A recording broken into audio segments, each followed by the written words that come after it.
Good evening, Warriors, and welcome into another edition of the R&R Sports Report. I'm your host, Randy Isbell. With me, as always, as we hit episode 180, Mr. Robert Hagan. Robert, what's up? Nada. I'm just getting all geared up. We are in the final 2 weeks of high school baseball, at least for us Yeah. over here on the Washington side. Same with softball. hmm Track is wrapping up, at least here in this one. We've got a couple of track meets coming up, one tomorrow, one next week, or in 2 weeks. So uh, it's that busy time of the year, man. And Alicia, our friend Alicia, sending out schedules. It's time to Yeah. start thinking all the way through NAI, and excited for that. Yeah, it is crazy to think that we're just over a week away from the month of May, and month of May is always absolutely insane for both of us as we get ready, as you said, to the wrapping up of the school year, which means the end of spring sports, which I know, of course, the end of school itself. So just so much to look forward to, so much to prep for, so much to get ready for. And we are very much excited for it. Real quick, some housekeeping notes for you. Talk about it every single week since we started it in January, but the newest episode of Bad Brackets has hit YouTube. You can go check it out. Just search Bad Brackets over there. We did the worst NFL draft busts of all time in honor of the NFL draft on Thursday. We will do our own full on mock draft in the second hour. I had some fun with some trades. Hagen went the safer route. We'll see how much both of us are absolutely wrong there. Sports related draft is revolving around the Olympics. We'll have some fun discussions about sports that we think should be in the Summer Olympics at some point down the line. And of course, we'll get into the Aussie rules football. We'll get into bowling. We'll do Major League Baseball, of course, as well. But we start off the show getting into the local news and really talking about everything going on. And as we have the last couple of weeks, maybe. Because right as I get ready to introduce him, everything kind of goes out. He looks like he's having issues tech wise. So we'll hold off on our guest here just for a moment. And now I have two of him there. But we'll try it. We'll try to get Nick Siemens in here. I don't know what's going on with him as far as tech stuff goes, but we'll get him in here. Nick Siemens, how are you, sir? I'm good. I'm good. Can you hear me? Yeah, I can hear you. You're doing good. Yeah. Watching down in I'm having we some have a connection problems. I no, apologize. you are totally fine. We're watching you down in the green room, pop on and off, and we'll make it work. If you have to reconnect and disconnect or whatever, we will make it work Yeah. for sure. We appreciate your time. First off, got to talk Awesome. about it real quick. Pretty good section of the season for you guys, 31-9. You guys have won the last 12 games, that big series against LSU Shreveport the last weekend at home, and then going up to Canada and taking on British Columbia, winning all four there. Just kind of talk about the feelings in the clubhouse right now with what you guys are doing at the end of the regular season.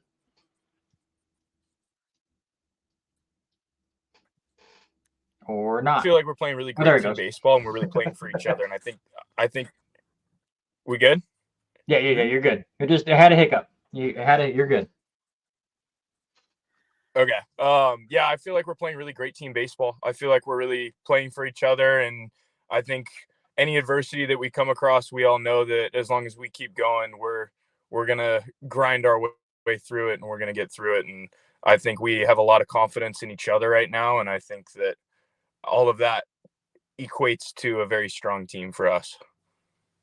Talk a little bit about like I said, the last 2 weeks. Randy brought it up. It has been some uh, big games. LSU Shreveport and a CCC division that is getting bigger. And we talked over the last couple of weeks with our past guests that the conference is getting to be a very dominant and a conference that is tough teams right now. Talk about how it is to play with those teams, and also with having a big number two team in the Valley.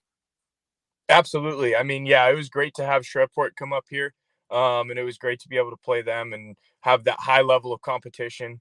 Because, like as you said, at least my first year or so here, the the conference wasn't necessarily what we saw during the World Series, and now the conference is catching up, and it's becoming better competition, and it's more even across the board.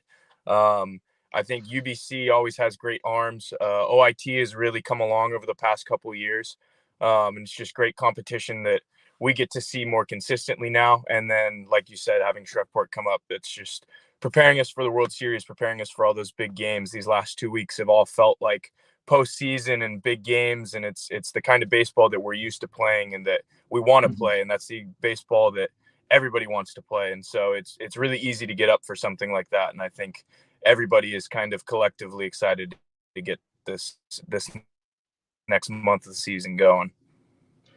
So you talk about ramping up and getting ready for postseason play. We had Cam Smith on a couple of weeks ago, and we asked him the same question because he's been around the team for several years as well. He's experienced postseason play at Harris Field. As somebody that's been here for the last few years, what are you doing as one of the leaders of the team to kind of get those new players prepped and ready just for what to expect when May happens and when you get into postseason play and Harris Field really starts getting packed? Absolutely. I think the best thing you can do as a leader is just lead by example and just try and conduct yourself in practice how you conduct yourself during those big games. Try and keep things like one pitch at a time, let the game slow down a little bit, don't let it speed up on you. And just trying to show that and preach that to all the guys who haven't necessarily experienced it before. But thankfully we have this preparation to play these better teams and to understand what meaningful games feel like. And that way, when you get into the situation, either opening round, conference tournament, World Series, whatever it may be, you get into that situation, you feel like you've been there before, and it doesn't feel like as big of a moment, and it feels like you're just playing baseball, and that's what we're all hunting for. And so I think just preaching that everything that we're going to come across is nothing we haven't done before. I think that's probably the biggest thing. And along with that note, we've already brought up the series with LSU Shreveport, but especially that Friday before the rain came and kind of chased everybody off and messed things off. I thought that Friday night had a feel of an NAIA World Series game, not just because we had two really good teams on the field, but, the crowd really showed up and the community was there. It was loud. Is that a good preview for some of those younger players or some of the transfers that have come in to what to expect here soon? Yeah, absolutely. I mean, like, the electricity that is created on a Friday night at Harris Field is not like many other environments out there. Just because, especially the hometown part of it, like playing the opening Friday game and during the World Series and having twice as many fans there as there were for the game before that, it's really something that's kind of indescribable. And so as much as you can prepare and compare, if you will, the feeling, that would be, it's pretty close. But when you really get that place packed, I'm sitting in my car out here right now, right in front of the field. When you really get that place packed, there's something special about it. Well, you talk about it being a big community, and I'm going to try to draw you that direction here for a second. What, as you being a senior, what drew you to LC as you came from a place that is very large in the San Diego area? What was it like playing high school compared to stuff that you see here at LC, and what led you to be here? Yeah, absolutely.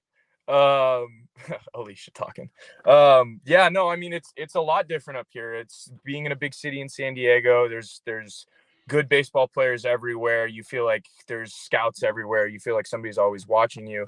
And moving up here, you can kind of get lost in that if you let it, but I love it up here. I think it's a great place with no distractions. I think it's a great place for you to focus on what you need to do. And then on top of that, the community that surrounds LC baseball and LC State as a whole, and just the Valley in general, is second to none. And so when there's people welcoming you and supporting you everywhere, it's really easy to fit in and find your footing. So when you came up here, you were a center fielder. You've now moved over to left field. One of the better left fielders I've seen at LC. You've made some fantastic plays out there. We'll talk about one you had a couple of weeks ago that just absolutely shocked me. It was really fun to call that. But, an outfield with you, Carter Booth, and Brandon Cabrera out there. We talked to some of the pitchers about how comfortable they are about any baseball that ends up at the outfield. One of you three are going to get it. How close are you three on and off the field? Yeah, I mean, the outfield unit as a whole is very, very close. So I think we all have a thing we call ourselves TSA because it's a no fly zone out there, Mhm. and so I think that the pride that we all have in having that no fly zone and knowing that there's not much is going to fall out there, I think it all brought us close at the beginning of the season, and it's only just continued to bring us closer. Having Boothie here for the last 2 years, he's grown into a brother. I love that kid. Brandon Cabrera is an absolute animal. He's a baller. That kid goes and gets it every single day. We have Charlie Updegrave who mixes in up there. We got Alex Soul who works hard every day. Noah Weintraub is going to be really big in the future. That kid's going to have a great future here at LC. So I think the outfield unit as a whole really just kind of blends together and knows that no matter who's out there, we're going to do pretty well. Now, I'm going to ask you, I'm going to put you on the spot. Which do you prefer playing? Would you rather play center field where you're going just about any direction at all time, or are you fitting in and liking left field a little bit more?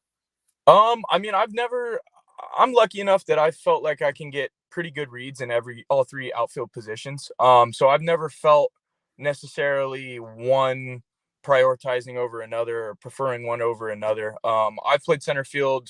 I played center field growing up my whole life just because that was where I ended up getting put. But when you're lucky enough to have basically three center fielders in the outfield right now, it kind of doesn't really matter where they put you. That's the cool part of it. And so like there'll be games every once in a while where I'll bump over to center field, or Brandon will bump over to center field like he did last weekend when Carter got hit in the head and had to get checked out. But the best part of that is that it goes off without a beat, and it's like we never missed anything. And then as soon as Carter comes back, he goes right back, and it's like it was. And so it's pretty interchangeable, and it's fun to play when you have nothing to worry about next to you, and you can just focus on going and making a play. It's always interesting watching baseball and being big fans of baseball that Robert and I are. You go out there and you watch you guys out there in the outfield, and you have to stay prepared for the 3 or 4 times that you might have a ball hit your way. What are you doing in between pitches? Are you and Carter communicating about different aspects of where you need to be standing or adjusting? What are you doing during an at bat to make sure that you're staying mentally prepared? Yeah, absolutely. I think probably the biggest thing that we do is reading the swing. And so, like, if a guy's late or he's trying to like inside out the ball or he's getting around the ball a little bit, we read that on his swing. Like, if he fouls the ball off, and we adjust accordingly. So, if it's a lefty and he's late, all in left field, I'll go towards the left field line a little bit more. Carter might slide over into the gap a little bit more, and Brandon might be a little bit more in right center. And then vice versa if it's a right-hander that's late. But it's reading things like that. Carter and I probably talk to him too much in between pitches. He might get annoyed with me, but there's more conversation, or not even conversation, the more communication, I should say, the better, because you always want to know where your teammate's going to be. And having played with him for so long now, it gets pretty easy out there. Talk a little bit about your plate discipline. Randy and I are huge stat geeks. We look at stats, love the stats. Taking a look at your line comparing to last year, this year, right now you're just 11 runs under where you finished the season last year. Also, you've cut down on the strikeouts, almost half the number of strikeouts. What goes into your preparation at the dish? So the strikeouts was a very, very intentional adjustment that I made this summer.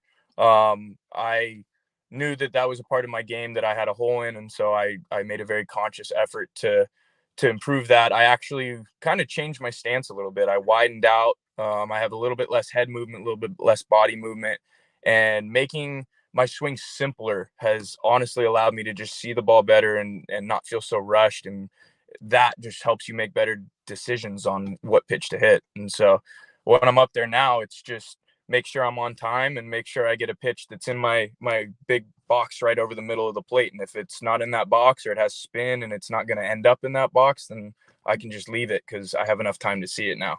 So definitely some intentional off-season adjustments on that. Talk more a little bit about those off-season adjustments. Obviously, I mean, the things that you're doing are absolutely working, but is it a tape study that you're doing? Is it certain drills that the coaches are having you work on? What really like connect. Oh, there he went. he even avoided that pitch. So we'll get the next minutes in a second. Listen, LC internet, not always the best internet, especially once you're in that parking lot next to Harris Field. It's not superb. I don't know. Maybe Alicia tried to look up a video and it just kicked him off the internet. But we'll get Nick here in just a second. It will give me a moment to just let everybody know that the final regular season. Hey, I don't know what's going on over there. It's true. Why don't you invite him into your office so we could do this with better internet?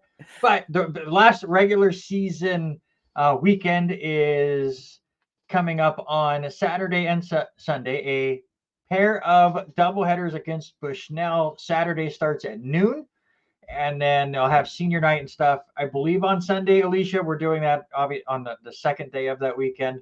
I'm not sure exactly how much earlier before the 11 a.m. first pitch is on Sunday, but doubleheaders Saturday and Sunday for the Warriors.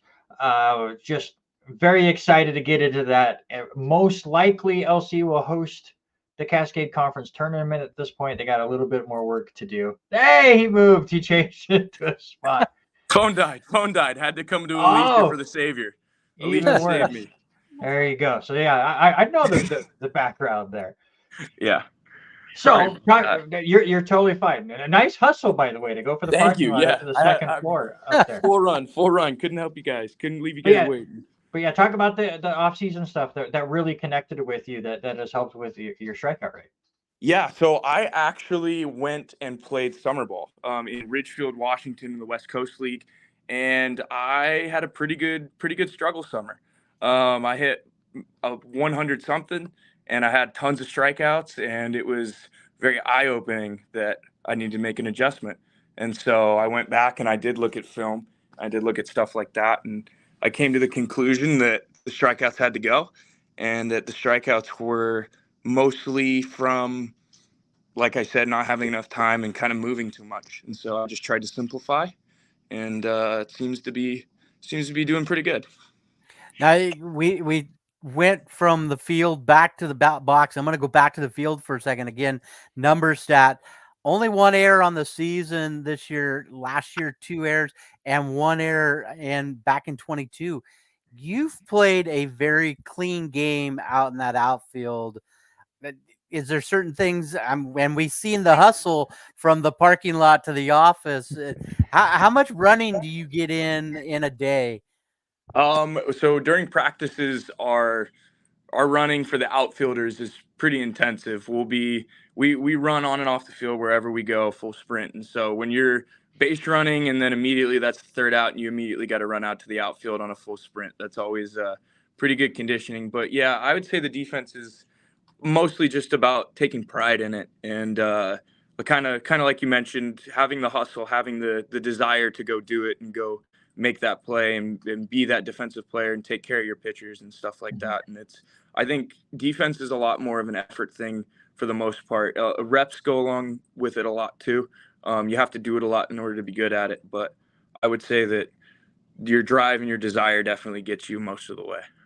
2 more baseball questions for you, and then we'll really get into the hard-hitting questions that we like to do here on the show. You talk about pride in your ability defensively. I want to go back to that play against LSU Shreveport where you made a great diving effort, kind of going away from the infield where the ball just kind of took you away from things. One, when did you know that this is 100% your ball? Are you calling off Carter at that point? And what was your feelings after making such a great catch like that? Yeah, so I mean, off the bat, you kind of, as an outfielder, you have an instinct that you might be able to catch the ball or that you're going to have a chance at the ball. That ball, if I remember correctly, it was like a line drive from a right-hander, and he kind of hooked around it a little bit. And so off the bat, it looked like it was going to split me and Carter in the gap, like kind of evenly. But because he got around it a little bit, it started to top spin and hook towards me a little. And once I saw the hook, I heard Carter go green, green, which is our verbal signal that if I can dive. And so like if we say red, red, it means either you weren't going to get there or there was somebody there, whatever, you shouldn't dive. But I hear green, green. I have great communication from my teammate, and I just gave it everything I had and tried to make a play. And then after you catch it, you hear the crowd. It's always pretty special. And Carter helped me up, and I remember we were running in. I go, Boothie, I don't know how I just caught that. He goes, I don't care, you caught it. So It was a fantastic catch for sure. One last thing with baseball, we do talk about the World Series coming up and the postseason action, opening round just before it, talking about the specialness of Harris Field and what the crowd really does when they show up there and they get into those general admission seats and they start making noise, or especially like that first weekend of the World Series when you get some of the younger kids, the classes that will show up. You're in that front row seat for those days as a left fielder. yeah. Are you interacting with the kids when they're there, or is it tough to kind of keep them like from distracting you during play? Yeah, it's a when it's appropriate, I try to say hi and stuff like that. But obviously, your initial focus is always on the game and what's going on and trying to win the game. But yeah, I definitely get plenty of number 7 this and number 7 that and Nick this and Nick that from the left field stands. So it always makes it interesting. But there's always kids that come down and say, "Oh, you're my favorite," or like, "This person's my favorite. Can I talk to this person?" And it's seeing the impact and the example that we set for the little kids in the community. It's really cool, and that's what kind of makes it all special and worth it. Yeah, we always love the community interaction, especially during the World Series time when you guys do the whole field drills with them. It's always fun to go down and watch that. All right, we got the baseball stuff out of the way. Now it's time for Robert DeHagen to really get to know Nick Seamans, hit you with the hard-hitting questions. Sounds good. This is where we get to have a little fun with you. We get to see either the inner kid or the guy away from the ball field. So I'll ask you a few different questions. Just have fun with it. Let's roll. First, it's been a topic around, at least at my school.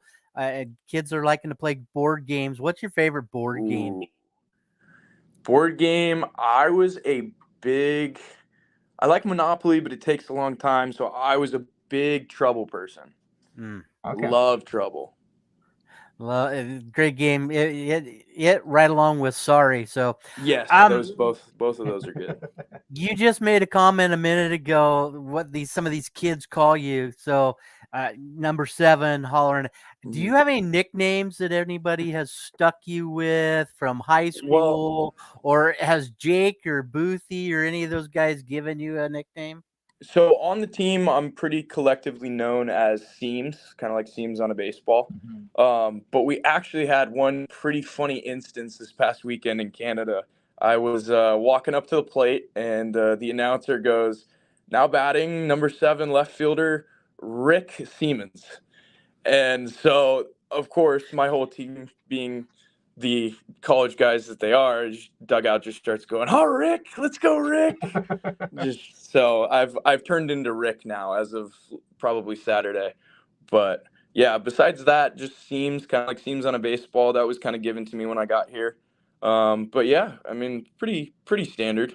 So I'm working all 4 games as PA. I wonder if I can sneak in at least one Rick. I think my dugout would go. I think our dugout would go crazy if you got one of those in. That'd be pretty funny. Now bowling. Now, I am never gonna live that down ever, am I, Alicia? No. Hagen with the now bowling. I call Jake Taylor Jack Taylor. We don't live things down ever with Alicia. That's for sure. Well, yeah, it's on her list. A lot of us, Randy and I are both bowlers. You got any other hidden talents besides playing that outfield? Cooking. I love to cook. And I've been told I'm pretty decent at it. So that would probably be my go-to answer right there. Well, you're going into the next question, which is a great segue.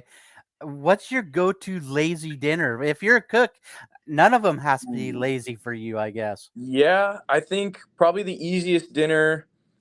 I love throwing just a good salmon fillet or steelhead fillet right in the oven, eating it with some rice.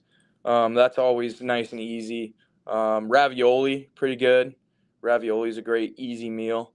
And then I also like I go get bison. I'm not I had too much ground beef, so I started eating some bison and stuff, and I'll eat bison with rice and like mushrooms and onions and stuff. It's pretty good. From you being from Cali, I have to ask this: do you Yeah. miss any of the southern Mexican food and that kind of stuff? Definitely. The tacos you can never compare to San Diego tacos and San Diego Mexican food, but I will say Sinaloa in Clarkston does a pretty good job with their Mexican food, so that's been a good substitute. But yeah, missing the San Diego Mexican for sure. That's always something I love when I go back home. All right, we're gonna talk food. We're gonna talk sandwiches. Are you a big PB&J fan? No, not a peanut butter guy. I can't do peanut butter. I don't do Well, peanut butter. Well, then I can't ask the percentage because that's all. That was a big one. One of our viewers has always asked us to ask that question to people. If I was going to do a Nutella and jam sandwich, I would probably go about 40% Nutella, 60% jam. Gee, I would Not never. a lot of Nutella people that come on the show. You like to see it. There you go. All right, so we know you're a huge baseball guy. Do you follow any other sports, and if so, what is your favorite sports team? So definitely a Padres fan. Baseball's definitely number one. I used to be a Chargers fan, and then they moved. They ditched me. That sucked. Yeah. But yeah, I mean, I would say I mostly just follow like sports in general. Besides the Padres, I don't really have like necessarily a team in any other sport, but I just like to follow and like to watch games and like to watch good competition. So there you go. Anything that's got that.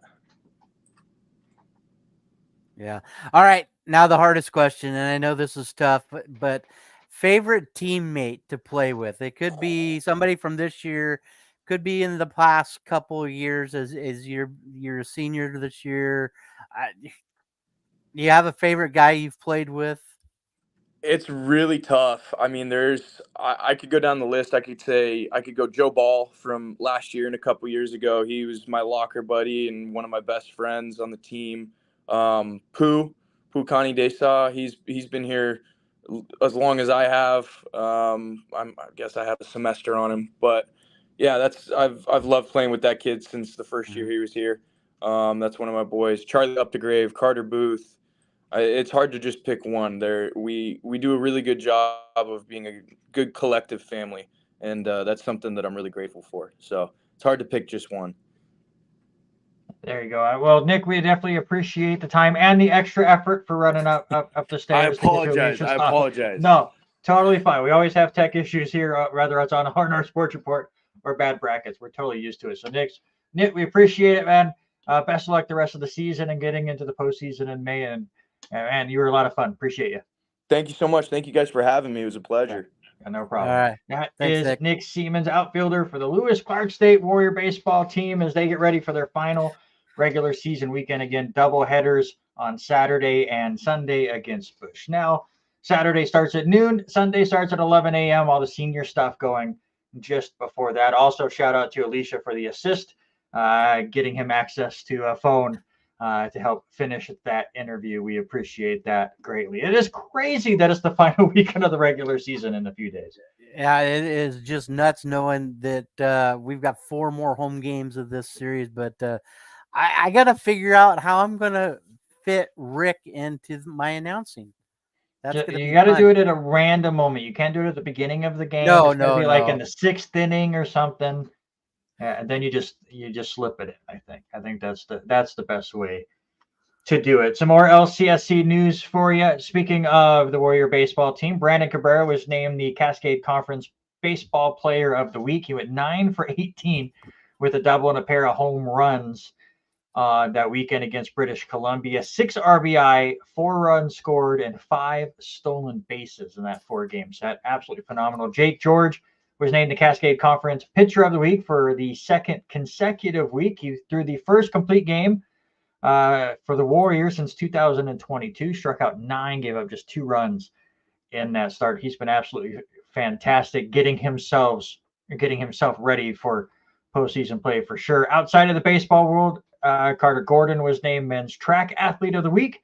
He ran the second best time in the 800 meters in the NAIA this season and second fastest in Warrior history with a 1:50.62. We talked about that last week. And Bryden Brown earned his fourth Cascade Conference Golfer of the Week, winning the Warrior Invitational, his third straight tournament win, all via the playoffs. So congratulations to all four of them. And I can never say this right, LCSBs, I think is how you say it. You see all the initials and my brain just melts. But the LCSBs are this week. We'll have all the awards and the winners next week on the show. Well, Robert will have all the award winners next week, along with Eric Watkins, as I will be off doing Lewiston baseball. So a lot of stuff going on in LC sports as we start to wrap up the spring seasons, but big news outside of LC in the area, Robert.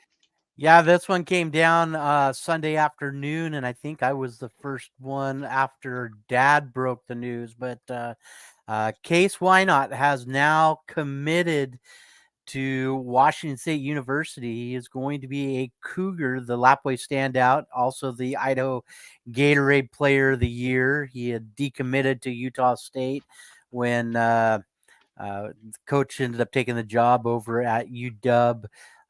So he finished up a big tournament that he was part of this last weekend, and they posted that he was going to be a Cougar. So congratulations to Case. Been trying to reach out, gonna see if we can get him on the show here in the next week or two and go from that. Also another commitment which comes, it was really big. The Clarkson Bantams forward Alejandro Perez will commit to play for the Warriors, but the Warriors of Walla Walla Community College. So congratulations to her. Yeah, so it just lots of people moving around and moving and shaking, and lots of high school students making their decisions of where they're going, what they're going to do, and taking that next step. I brought it up last week. Bodie Thieveridge has talked a little bit about what he's doing. He's going to go to LC, work in electrical. Kind of curious, will he try to walk on with Jake Taylor? Yeah, we will definitely see. Going back to Case Wynot, very cool that he has found a new home after decommitting with Utah State after the coach moved on to Washington. Cool that he gets to stay close to home. It's going to be really fun to see what Washington State does over these next couple of years. We talk about it all the time where the Pac-12 completely imploded. So Washington State and Oregon State will play kind of with the Mountain West teams in football, and they're joining the West Coast Conference and a couple of other sports, including basketball. So Case Wynot, when he does see the court, will get to go up against Gonzaga twice a year.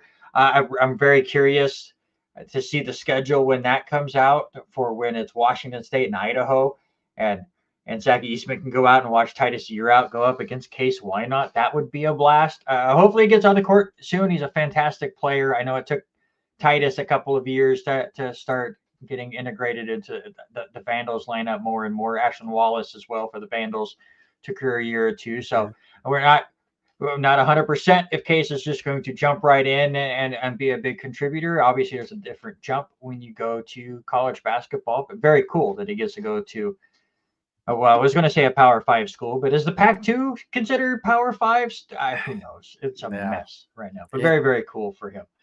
Look at your high school sports. As Hagan said, we are starting to get closer and closer to the end of the regular season there. Lewiston finally swept a doubleheader. They got a win in game one for the first time in, I want to say, like 7 doubleheaders at this point.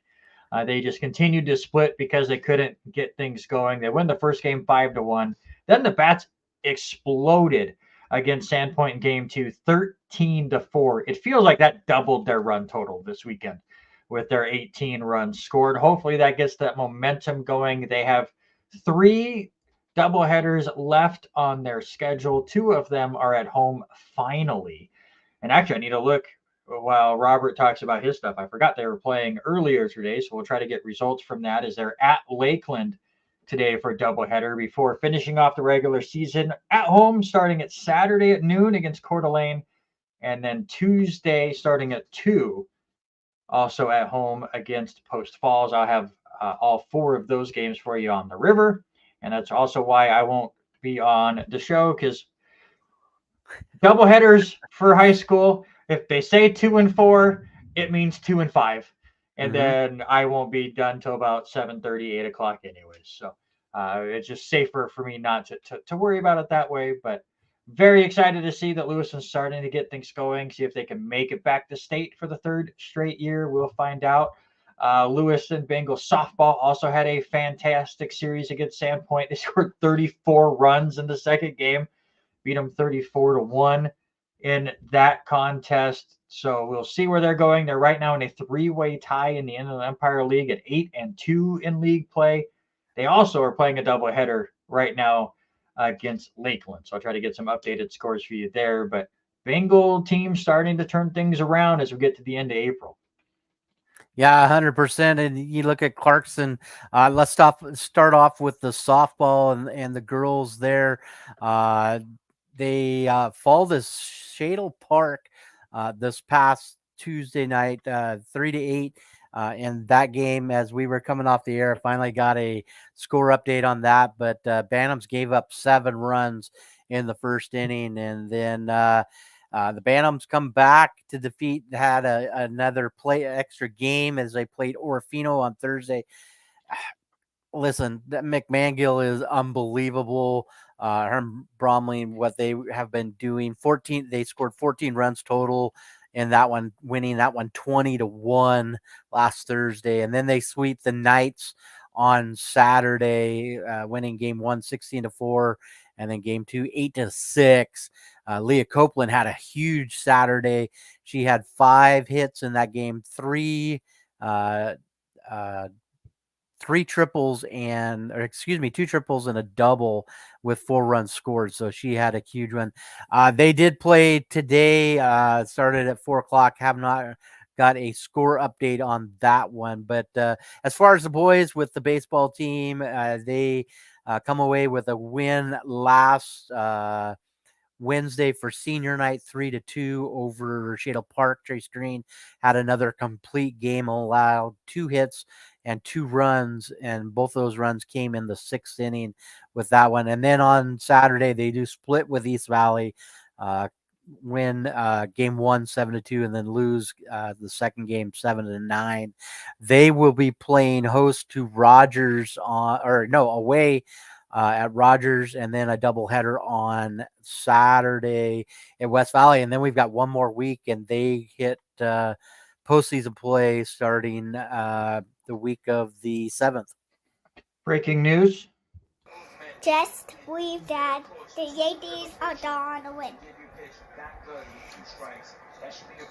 Let's go Yankees! Haven't been able to play that for a bit. Yankees just beat Oakland. Questionable strike 3 call to end the game, but we'll take it. And questionable umpiring going on in that Oakland New York series, that's for sure. We might talk about that here when we get to Major League Baseball. Updated scores though for you for the Lewiston games going on today. Congratulations to softball as they add 2 more wins to their book. They're now 10-6 on the year, 10-2 in league play as they take, well, hopefully 10-2. When 4A and 5A face, you never know which ones count. But they take out Lakeland 6-3 and 9-7 in their 2 games. No result for the second game yet between Lewiston and Lakeland, and that is because the first game was absolutely bonkers. The Lewiston Bengals defeated the Hawks of Lakeland 12-9 in 9 innings.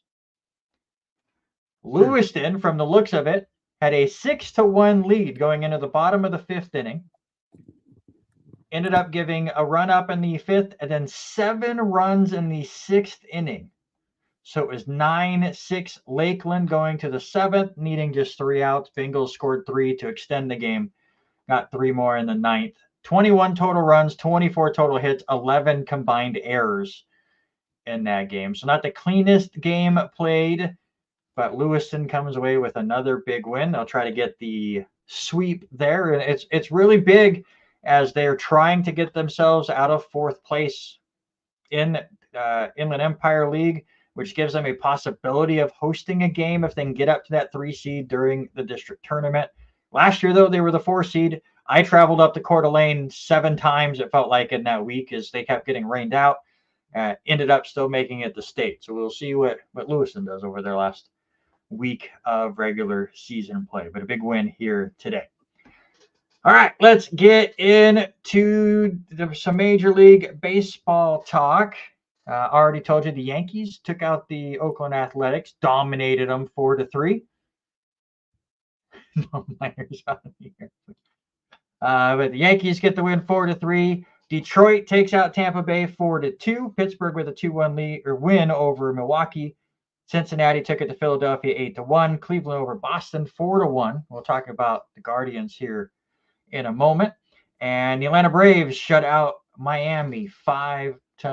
Going on right now, Dodgers are 3 outs away from beating the Nationals. They're up 4-1, bottom of the 9th inning. Kansas City with a 3-2 lead over Toronto going to the middle of the 7th. White Sox with a 3-2 lead over the Twins. Chicago, their 3 runs have now made their average runs per game go up. That's how bad that team is right now. The Cubs with a 6-2 lead over Houston in the 7th inning. We'll talk about the Astros in a moment as well. Diamondbacks all over the St. Louis Cardinals 14-1. Mariners with a 4-0 lead over the Rangers. That's a big series early on in April. They go to the 7th inning.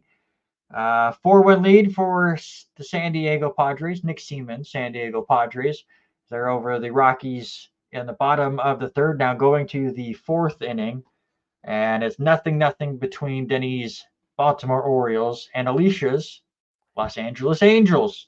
Mets and Giants are just about to get started. Speaking of Denny's Baltimore team and all the minors coming up, they bring up Cowser. He's been fantastic. He struggled last year. Has had a much better April. Jackson Holiday is still looking to get things going. But they call up Heston Kierstad today. And I gotta pull this back up. I don't know if you have seen his minor league numbers. The minor league team for the Orioles, we've talked about it before, are insane. Yeah. But Kierstad gets called up because he's a 24-year-old, and in AAA he posted a 1.176 OPS with 10 home runs and 30 runs batted in 21 games. He was hitting 349 with a 431 on base percentage. Just, we'll see what he can do in the big leagues. But man, he was just destroying minor league pitching. That is for sure. Speaking of minor league pitching, let's talk about the Houston Astros. So we say this, we've said it for years on this show. I know other people have said it, and I steal this phrase, but I don't care about what the standings look like until at least Memorial Day. And usually for me, it's even a little bit past Memorial Day where it really starts to sink in and you can kind of get an idea where teams are. We're about, 40 to 50 games in at that point of the season, at least a quarter of the way through the year. We're not there yet. Yeah. But my question is it time to be worried about the Houston Astros? Listen, 23 games in so far in most everybody in the AL West in that one. Texas leading the way at 12-11 right now, trailing the Mariners. There's a chance the Mariners move ahead tonight, but listen, it's way too close. They're just 5 games back. We know what this team is capable of, especially in the summer, especially playing in Houston late in the summer. Lots of stuff, lots of things. I'm sure there's plenty of stuff. So I'm not worried. And like you said, until June 1st, that's when we start seeing these teams and when they're made and how they are going to, if they're going to stay on the track or not. And I'm not worried. I think this team right now, you look, I'm a little shocked that Oakland is staying somewhat close, but you look at the two leader, the leaders of this one. I mean, one game above 500. It's early. It's way early. Yeah, it's definitely early, but I will say, I mean, some of the numbers early on in the year definitely stand out. The injury concerns definitely stand out for me for Houston. But you're 100% right. It's only a 5-game lead.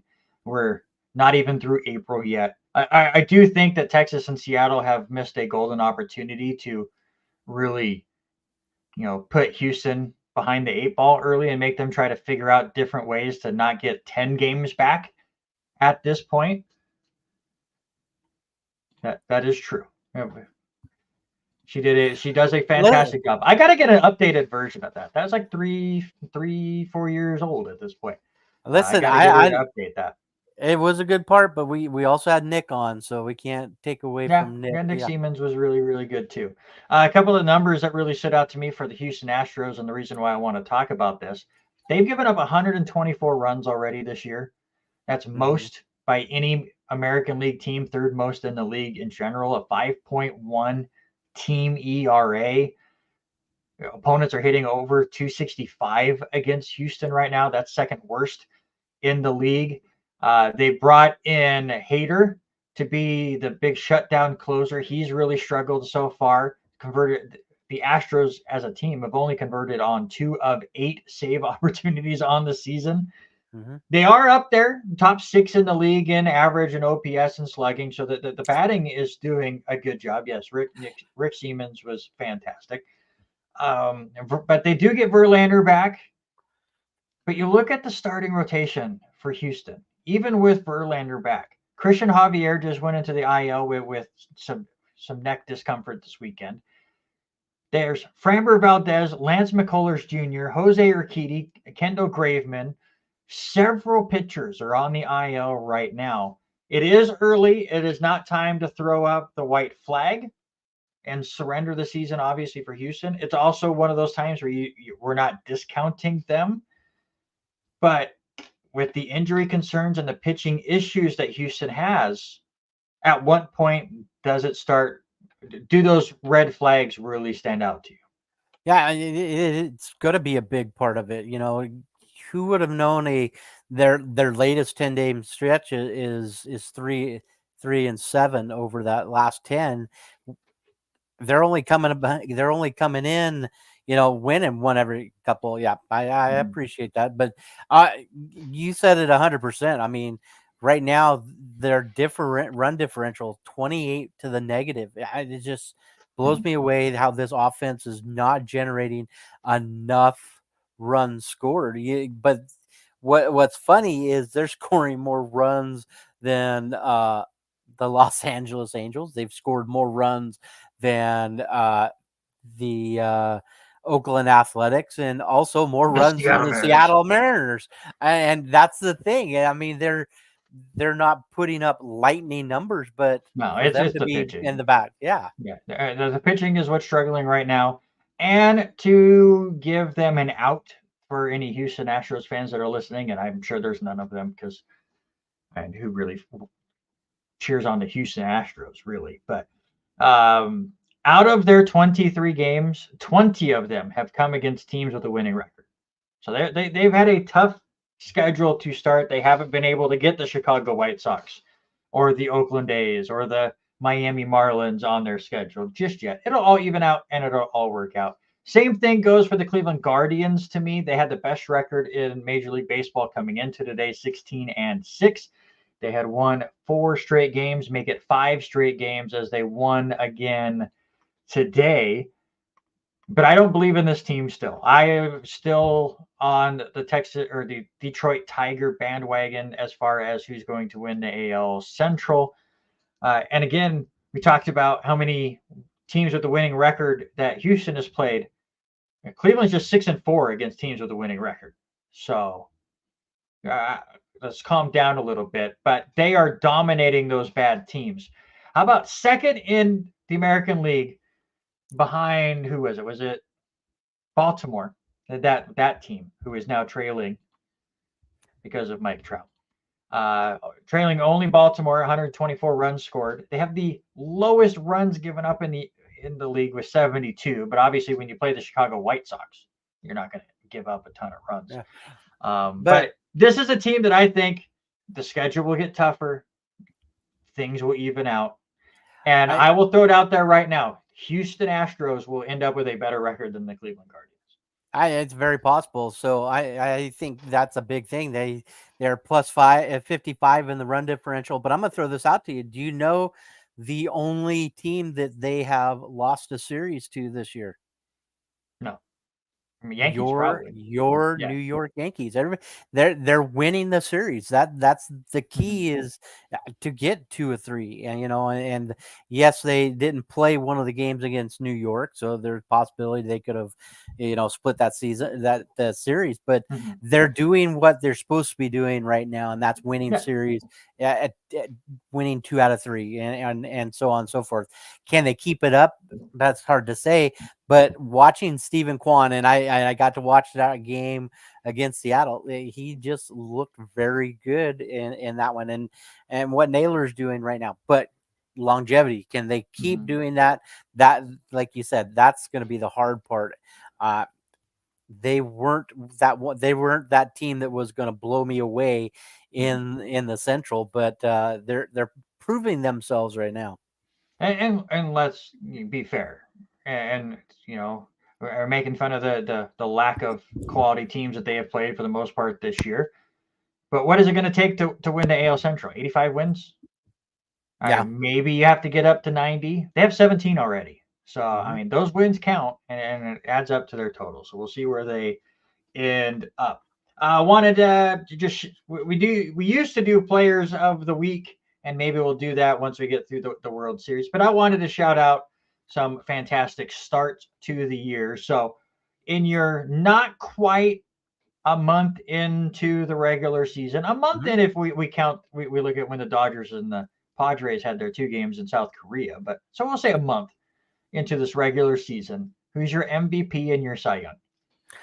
For me, I know he's not the one that's leading all the categories. He's not the Shohei right now, but I'm going to go with Mookie Betts. He started off really hot.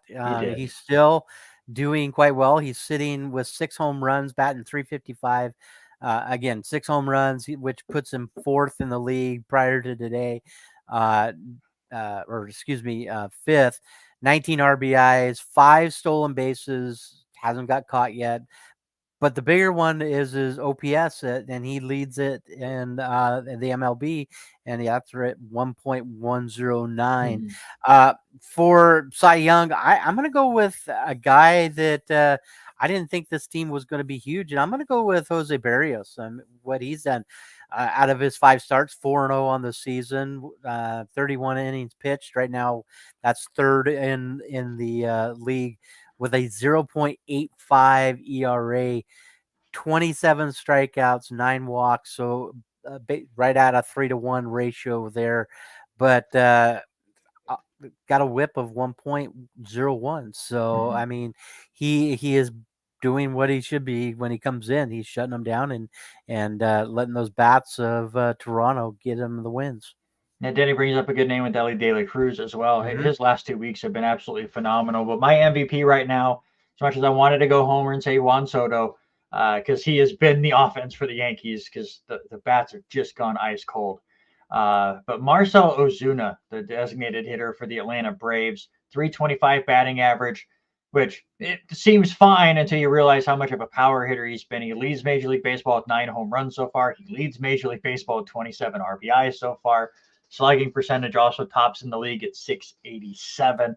All of the focus goes to Ronald Acuna Jr. And when we get to the end of the year, it'll be Ronald Acuna Jr. who will get all the first place MVP votes most likely, especially if he continues to play like he has been doing. But want to give it a shout out to Ozuna. And I also want to shout out Ranger Suarez, starting pitcher for the Philadelphia Phillies. Had a little bit of a rough first start, and you can't even notice it at this point. 5 starts, he's 4-0 with a 1.36 ERA.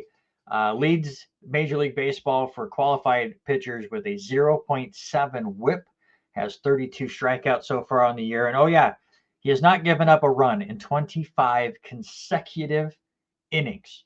Went all the way back to the fourth inning on April 6th. It's the longest streak for Philly pitchers since Cliff Lee did it back in 2011. He went just over 30 innings. He went 30 and 2/3.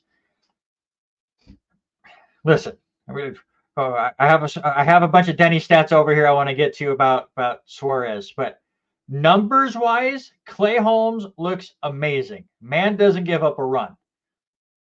Heart rate wise, Clay Holmes puts men on base nearly every time. He should have put men on base against Oakland, but the umpire wanted to go to dinner, and the strike zone got big. But the amount of times it's like runners at first and second with nobody out, and you're up by one. They're up by one, and you're just like this the whole time. And then he gets a double play strikeout, and like he's a fantastic closer. I love Clay Holmes, but this first month has been a little sketchy in the heart region for me. But back to Ranger Suarez, some of the cool stuff that MLB.com posted on their article about Suarez and what he's been able to do over the last 25 innings. He's the second pitcher ever to have 3 straight starts in the StatCast era since 2015, with an opponent's average exit velo of under 80 miles an hour. The other one was also a former Philly, Zach Eflin. Suarez, 76.4 miles per hour in his last start. Just really, really good. He's avoiding bats, and when they do make contact, it's not hit very hard, and it's really helping the Phillies turn their early slump into a big success as they try to chase down the old Atlanta Braves. I want to touch on this, and yes, Megan, you know me, I'm a huge Mariner fan, but listen, yes, we've won series against the Rockies, we won the series against the Reds, but we should have been playing the Cubbies a little bit harder. We should have came away with wins in Toronto. It's been a roller coaster side. I mean, I don't think there's anything, but you've got to win the close games, and right now, a few of those losses that we come away with, 3-2 loss to the Cubs, 5-3 loss to Toronto, also to the Brewers. So that 6-5 loss to the Brewers. I mean, we're playing close baseball, but we've got to catch fire with that. And right now, they're just maintaining. We're paddling. We're keeping our head above water right now. A big series with you guys against Texas. It'd be fun to see, but it'd be a big win here if they can hold on to the lead today. Look at our power rankings for Major League Baseball, and your jinx worked. I think the Yankees have scored 2 runs since you put them number 1. We do not appreciate you, sir. Please take them off the top of your power rankings. Okay, I will. I'll drop them down just a little bit. I got to move the Atlanta Braves back up top and put them there. Denny will like me a lot because I moved Baltimore from the 5 spot back up to the number 2 spot. So for me, it's Atlanta 1, Baltimore 2. Your Yankees, I'm going to drop them down just because of that 3-game skid. And maybe it's just because, like you said, I'm the jinx. We talked about me being the jinx last week. So I moved them back down to 3, the Dodgers 4. And I'm not buying on them. It's still early, but Stephen Kwan is proving some stuff. Put the Cleveland Guardians right now in 5th spot. We have the same top 2, Atlanta moving back up to number 1. We both dropped them and got a little hesitant with the Spencer Strider news, but it does seem like they have not skipped a beat since he went out. So they're one of the best teams in baseball, and they're off to a good start. So Atlanta number 1, Baltimore, one of the best offenses in the league right now, really good pitching staff as well. They continue to just call up prospects, and unless their name is Jackson Holiday, they deliver. And Jackson, I think we'll get into a rhythm as well.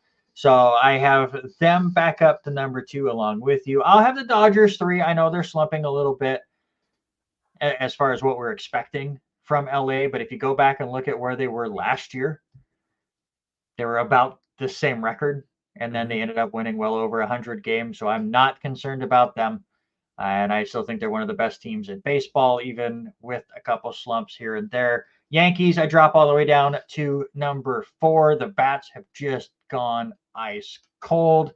But the fact is, they're still right up there battling with Baltimore for the top of the AL East without their best pitcher and with their best batter really struggling. So we'll see how it goes. I just wish the Yankees could play more than 1 inning. It happened again today. Go back and look at their last 4 or 5 wins.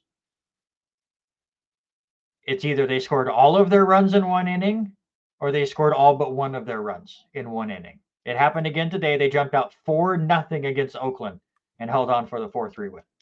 Well, It's I mean, rough. they had a rough start to yesterday. I mean, you're texting me just as soon as What a mess. and we're just keep getting to that point. But I mean, how do you get in a groove when after the 4th pitch your manager is already gone and the emotions happening there in Oakland? Honestly, we'll say this. They're not going to be contenders this year, but the A's have some solid pitching. And they have some young, good pitchers. J.P. Sears, the former Yankee, was phenomenal against New York yesterday. Blackburn has been off to a good start. Oakland's going to win more games than I think a lot of people were expecting just because of their pitching. And they got a pretty good bullpen as well.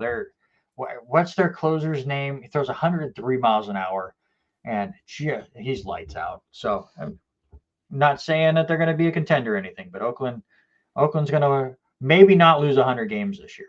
I'll say that. Right. Olympics are coming up in 94 days. We bring that up because the men's basketball team was announced. Of course, it was star-studded as it always is. Surprised that the older players in LeBron James and Stephen Curry and Kevin Durant are all on there, though. To me, it kind of feels like one last send-off for these guys. This will be their last chance to play in the Summer Olympics, so why not go out there and have fun?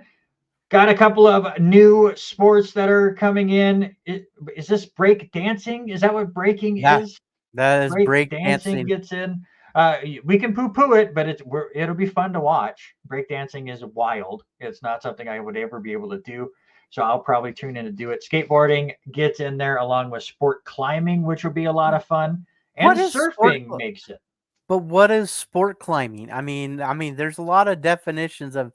Have you never seen American Gladiators?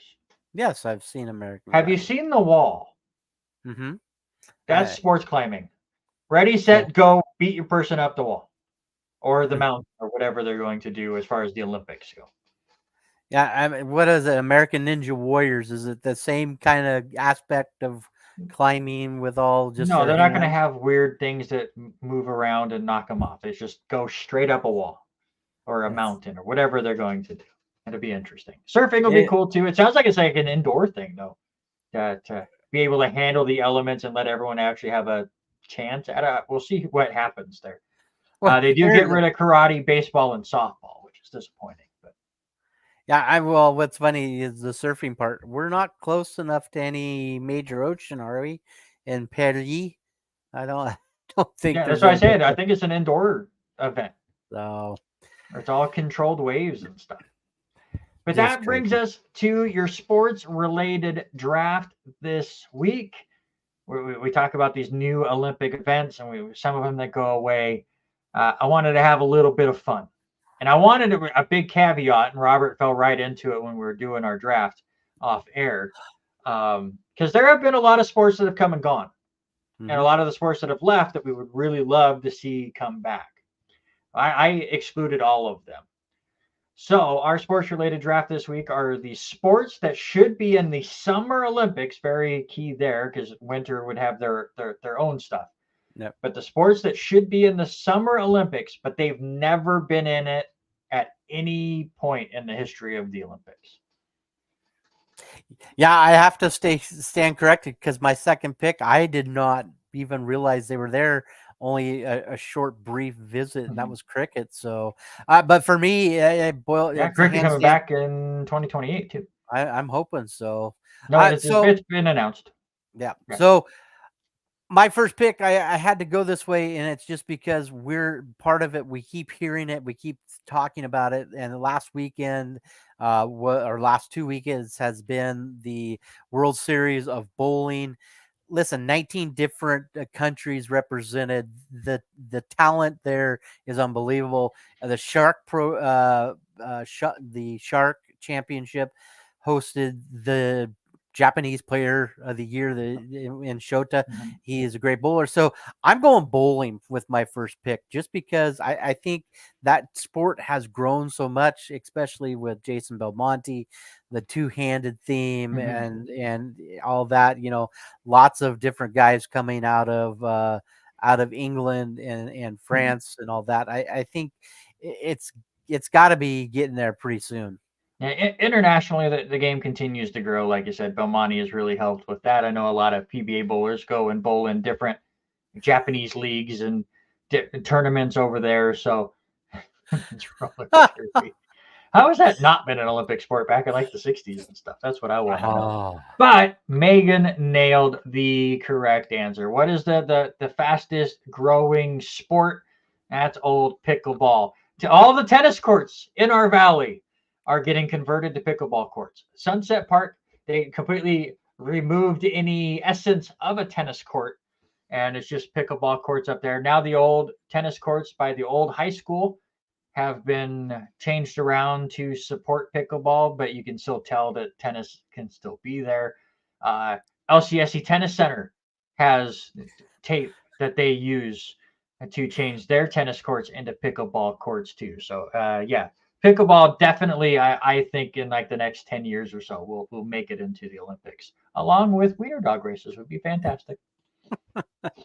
I can't disagree with that. As much as it has been coming in and the popularity, and seeing Gronk and his advertisement for his serve with AA, with the insurance. But I, I'm going to go with the one that's the no brainer, and it's just because things are changing and we're seeing the international games like you talk.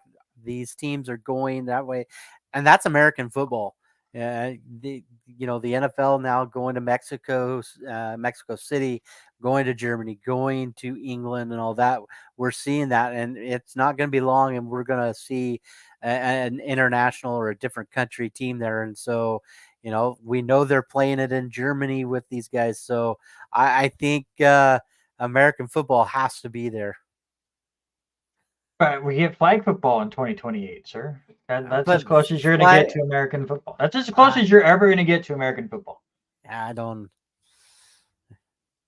tug of war. Because I mean, let's be honest. As far as the Summer Olympics go, it's in August. Right. So who are you going to get to be on the Olympic team? Pro players are not going to go play because their season's about to start. College players are not going to go play because their season's about to start.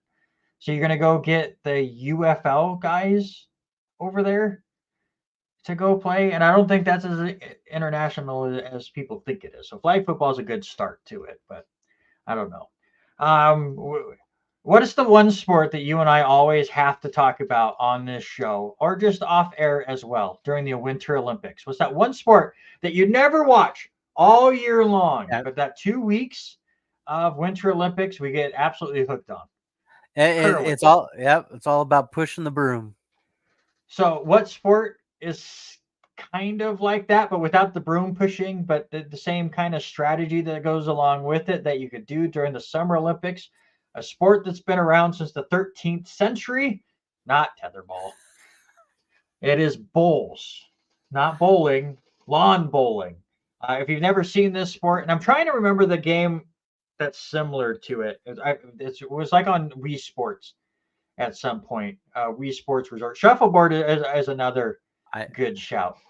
I saw that one on the list. But throwing a ball out and then you try to get the balls as close. So it's a different kind of Bocce ball. bocce ball. Thank you.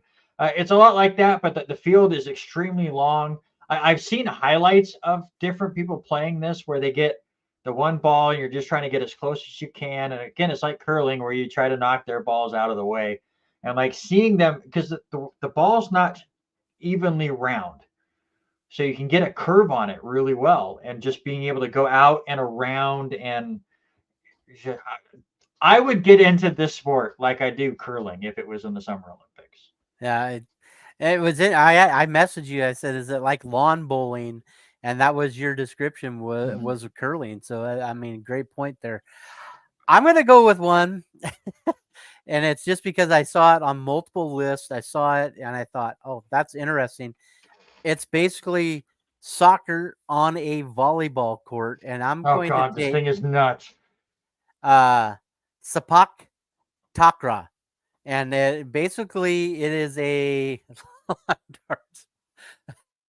What what Sepak Takraw is basically it is a volleyball net set at 1.5 meters for men, and you have to get the ball served to you and kick it over, but it's using your knees, your chest, your head, and your feet. There is no using of the hands, so it's kind of the soccer meets volleyball, play to 21. You and I, sir, were laughing about it because we were watching prior to the show what it was like, because I was trying to find the dimensions of the court and everything. And what's funny about it is watching these athletes, how they spin their feet around, all that. And the ball is an empty ball that is basically just woven with like 2-inch strips all the way around it. And it's open and it has 12 holes that you can get it. So it's a very light ball and all that. But we still haven't figured out what the point of licking the ball is. Yeah, there's a rule that you could get a fault if you don't lick the ball before you serve it. It's weird. I nearly went with ultimate frisbee. Frisbee golf would also be really fun. I think Megan nails a couple of ones there. Croquet was one that I thought was really funny, but then found out that they played croquet in the 1900 Summer Olympics, so it So got did they it cricket also? canceled. Yeah, cricket was also all the way back in 1900, so those were not able to be used. I think Denny was on the right track. Another really popular sport, not even just here in America, but I mean, you see what it does over in England. But darts would be fantastic to do in an Olympic sport.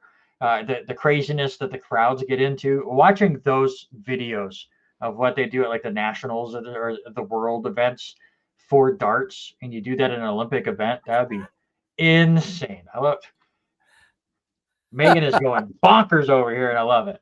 But yeah, darts, I think, really absolutely needs to be an Olympic sport. So there you go. Those are our sports related drafts, along with 20 others that are in the comments as well. Megan and Denny having a good time. But let us know between squash. Yeah. Yeah, no squash I was nearly wanting to go squash. It is getting introduced in 2028, so I avoided it. But very cool that that's finally becoming an Olympic sport. But which one of our teams was the better ones? For Robert, he had bowling, American football, and Sepak Takraw. And for myself, I had pickleball, bowls, and darts. I used to be so good at Foursquare. So good at Four. I was in 5th grade. You could not beat me in Foursquare. You could, however, beat me in tetherball because I did not get tall until like the 8th grade. All right. Well, we wait to see where Megan and Denny go with their votes, or if anybody out there is quietly listening and wants to get a vote in, let us know. And you're so much like your dad. Jeez. Yay. Can't handle both of these two, and we're gonna have to in the World Series in a month. Both of these two in the same press box for a week and a half. Let's move on quickly to the National Football League. We'll get into our mock drafts here shortly, and that'll basically take up the rest of our time here because there's so much to get to. But some interesting things going on with this game that they have scheduled out between the Green Bay Packers and the Philadelphia Eagles in Brazil. Yeah, what's funny is in Brazil they're talking about banning. And at first I heard the Eagles uniforms, but also the Packers uniform could be part of that whole thing. Also, as Philadelphia and Green Bay will play in Brazil, but in the arena at Corinthians Arena, the color green is banned. Yes, banned. They've even got signs plastered all over the arena. Fans and players are forbidden to wear the color green because it's the rivals of Say Palmeiras colors. So when Say Palmeiras comes in, that's the only team that they've had. Mhm. They even fined their own player for wearing green shoes one time. It's just crazy to think that Brazil is getting a National Football League game in their stadium, and there is a possibility that they ban these colors because of the soccer things going on. So, sir, I ask you, have you ever heard of any crazy No. venues that have rules like this? Not specific rules. I'm pretty sure if you wear an opposing team's jersey into any stadium or ballpark of a Philadelphia team, you will be kicked out of the stadium, not by security, but by the fans themselves, All right. and or ridiculed and beer spilled on you and all the other stuff that Philadelphia fans lovingly do. You've had fun as an opposing Oh uh, yeah. member I of a fandom. So that's totally you, different, sir. You just wanted I to talk about about getting your butt slapped. no, I forgot all about that. I forgot about that. The memory that always comes back is we coming back from the sports memorabilia place, and I was walking to the inside over at Somebody tried to splash you. and somebody tried to splash me with water at the driving up the Mhm. street past the football stadium in Mhm. Seattle. It is crazy, just because I had a black Ravens jersey on. No, it was just because they didn't like the look of your face. Um, what's more wild to me, other than other places in the world do different things. The thing that drives me wild with this whole story is the fact that the National Football League studied on where they wanted to play this game at, decided on Brazil, decided on this stadium, but did not research the fact that they have this rule, and then took two green-based teams and sent them to Brazil. We would not have this issue. It was the Cleveland Browns and the Atlanta Falcons try to combine the basketball and the football team there. But no, we have to take the Philadelphia Eagles and their green with the Green Bay Packers just to completely mess things up. Yeah, it's just crazy, and I googled and I looked at many different things, trying to find if anybody worldwide had any kind of crazy bans or rules of you can't have this. There was one funny one that I did find that, and I don't know where it came from, but the Arizona Cardinals do allow miniature horses in their stadium. That was the only weird one that I could come up with. That they allow it. Yeah, that they They can't. They don't allow. even ban that. And Mega makes a good point. The Brazil flag is green, so can you not wear I, Brazilian color? It's an interesting thing. That is for sure. The one big news as far as players go for the National Football League, a big trade happened yesterday. Zach Wilson got his wish. He was traded away from the New York Jets for this marker, basically, pretty to the much. Denver Broncos. The Jets will get a 6th-round pick this year. Denver gets Zach Wilson and a 7th-round pick this year, and the Jets and Denver will split the about $11 million salary of Zach Wilson. So Jets paying half of the salary for Zach Wilson to go play elsewhere. We joke about it. I wish Zach Wilson all the best. I think he got a bad rap here in New York where he was thrown out to play far before he was ready. I did like what New York did last year where they were going to have him sit behind Aaron Rodgers and learn, and it showed. He started the year after Rodgers got hurt and played really well for the first 6 or 7 weeks. And the moment he started having issues mentally, he wasn't ready for it and struggled. So hopefully with Sean Payton and just a different atmosphere closer to home as he's from Utah, maybe Zach Wilson can have a turnaround, and I wish him all the best. I like Zach Wilson. He just was never able to perform well for the Jets.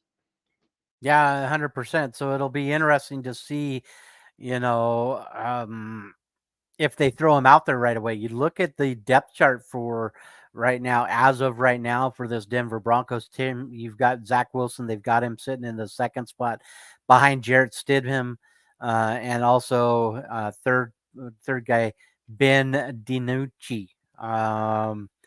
So I don't know, what does Denver do with their pick, and what they get the 12th pick, correct? They do have the 12th pick, and let's find out what the Denver Broncos are going to do with their first pick. I still think they need a need at quarterback. You're not going to go into the year with Stidham and Zach Wilson, I think, as your two options. But I guess you never know unless you're just trying to tank this year. But that's Sean Payton doesn't feel like a coach that wants to waste a year. So let's get into it. We've done a couple of similar versions of this mock draft throughout the spring, but this is the official one for both of us as the draft is this week. And again, Eric Watkins will be here with Robert Hagan next week to break that all down for you. Let's get into it. The Chicago Bears are the first pick, and they are on the clock. Is there any chance they do not take Caleb Williams? I don't think so. I think they have made their point with moving on from Justin Fields, from a kid that has gotten better. I think I don't know how I get these funny feelings. I don't know how Caleb is going to do. He is a decent player, but I don't know. You put him in that scenario where it's a start now thing. He has to start now for the Yeah. Bears. I 100% agree. I still think he's not. I think he's overrated, but we will see. We talked about the 2021 draft class where we thought Trevor Lawrence was going to be fantastic, and he's the best quarterback out of that class. But it's just because the rest of that class all imploded after him. The Washington Commanders are the second pick in this draft. A lot of the rumors are Jaden Daniels or Drake May. Which route do they go? I like Jaden Daniels. I've watched more of him being from LSU and what he can do. Where he was at between his junior year to senior year, so much better. And I think him getting into that is going to be 100%. You know, you look at the depth of the Commanders. You got Marcus Mariota there, Austin Eckler, Terry McLaurin. Could he easily start, or do you sit him 1 year behind Marcus Mariota? If they go this way, and I think they go Jaden Daniels, I think he's going to be a year one starter. Denny's out on the football, that is for sure. So we'll see Denny this weekend. You'll see him Saturday. I will see him on Sunday as I got. I'll see him both days. Yep. I'm with you. Jaden Daniels, I think, is the pick for the Washington Commanders. I know there's a lot of stuff going on with his agent not liking that they had that weird 21 player group session instead of a one-on-one meeting. But you have to remember CJ Stroud and the Houston Texans weren't seeing eye to eye before the draft. They still went with him, and it worked out just fine. So I'm with you there. And that leaves the New England Patriots possibility of trading down. I do not have them going that route. They will go quarterback as well. So 3 straight quarterbacks off the board for me. Give them Drake May from North Carolina. Yeah, I will agree 1,000%. Bailey Zappi is not the answer. Neither is Jacoby Brissett. You know, Jacoby has proved that he is a great backup, but not there, you know. So I think we will see. I think this is going to be the first time we agree with the top 3 or 4 picks all being the same guys coming off the board. And I think he is also going to be one of those start now players in that one. We move to the Arizona Cardinals with the 4th pick in the draft. There's been rumors that they may trade down, and now we get 4 straight quarterbacks off the board. But they have 11 picks in this draft, and I don't think they're going to. So they'll take best player available, and that's obviously Marvin Harrison Jr., wide receiver out of Ohio State. Yeah, 1,000%. You know, especially moving with uh, Desmond Ritter, Kyler Murray. There, I don't think they go quarterback in that scenario, and you know, back up somebody with Michael Wilson. So good to see a great target, a 6'4" target, a big body target to catch the ball, and Marvin Harrison just fits all of the attributes with that. Los Angeles Chargers are on the clock at number 5. Where do they go? I think this is where you and I disagree. I think they need a target. I really do.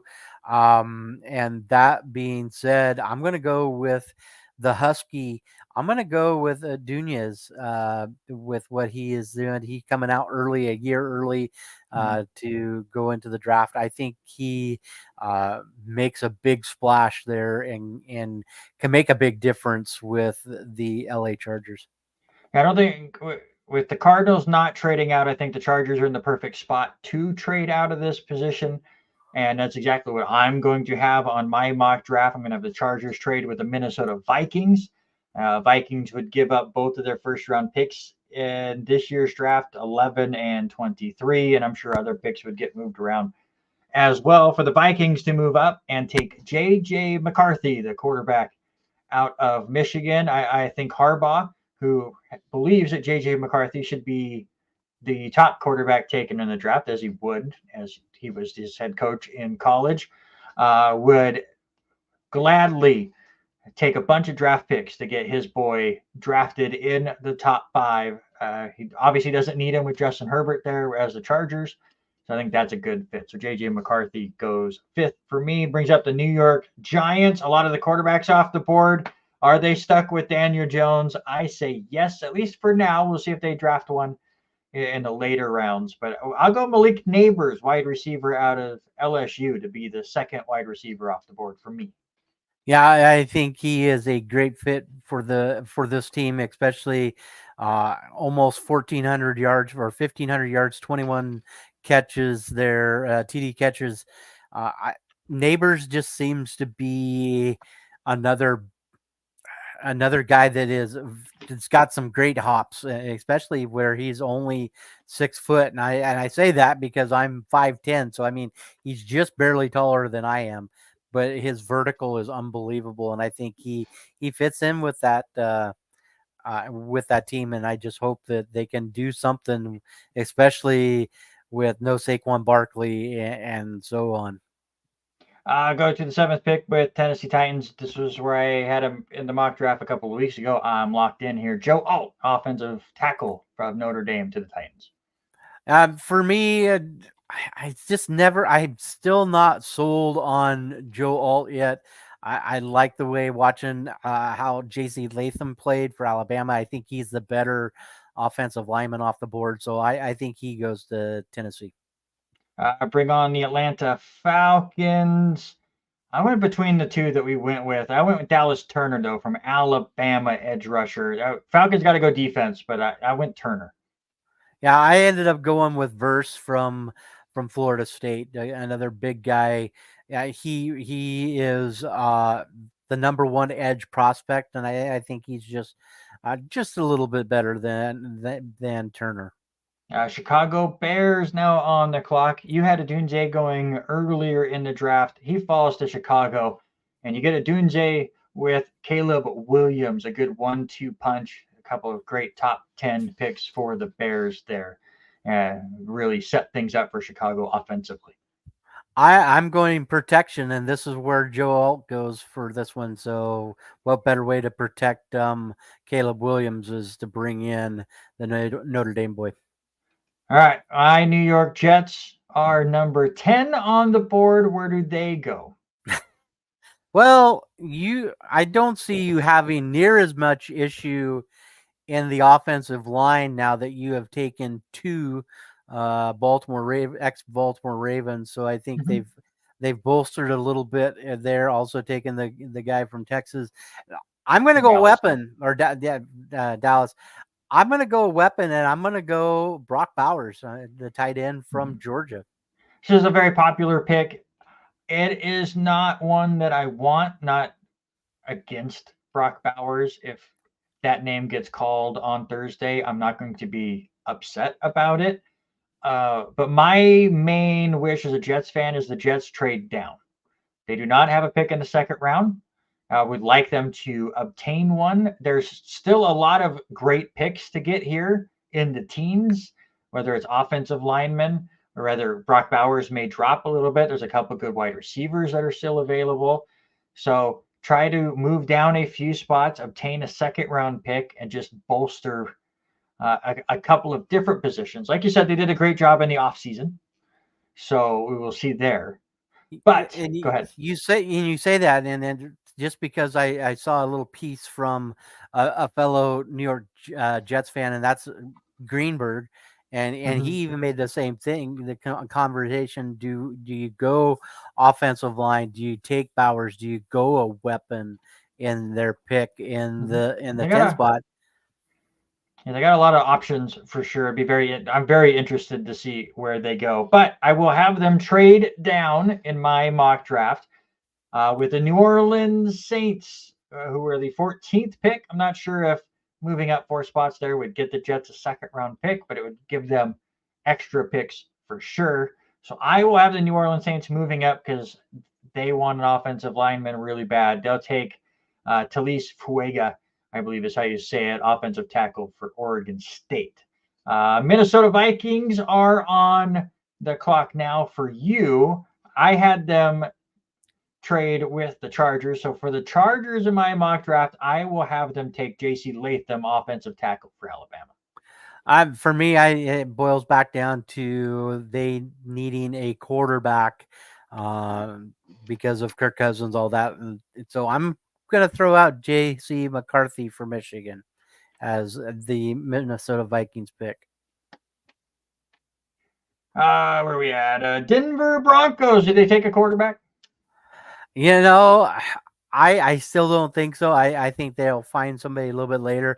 I'm going with an offensive lineman, and I'm going to go with the guy from Penn State.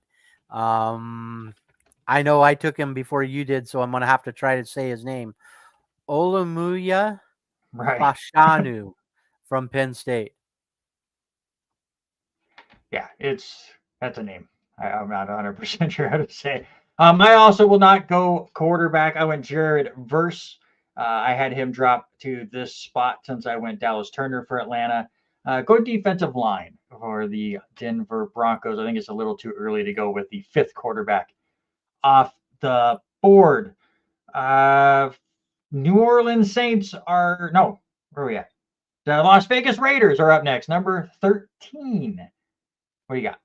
As much as Minshew Mania is there, I said it earlier, what was it, 3 weeks ago when we did our last mock draft. I think that the Las Vegas Raiders take a quarterback.